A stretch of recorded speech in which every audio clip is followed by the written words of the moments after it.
البعض شيخ، خلينا نتكلم وياك بصراحة، تحدث عن مسألة أبو سالم، تحدث عن رئاسة مجلس الوزراء، يعني أن هذا منصب ويتم تعيينه من قبل سمو الأمير من خلال مادة 56، أن في صراع.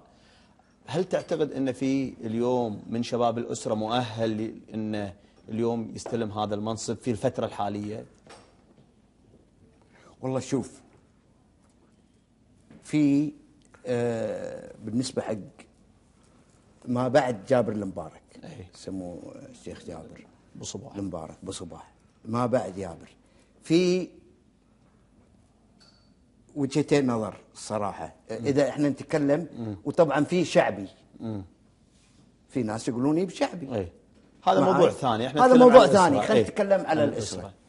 في ناس في وجهة نظر انه تستمر على نفس اسلوب جابر المبارك، فاذا تتكلم احمد الحمود، يا احمد الخالد، صباح الخالد، صباح الخالد، بنفس النهج والخط، نفس النهج والخط. وانا اشوف هذا، مع احترامي حق الاخوان عيال عمي، هذا ما منه فايده. انا ابي رئيس وزراء ما يكون من عيال مبارك. ليش؟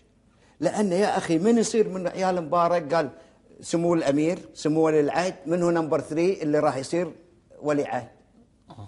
يعني رئيس الوزراء هو المنصب القادم لولاية العهد، يتصورون كذي. خلي يكون من خارج من خارج عيال مبارك، عيال مبارك، خارج عيال مبارك.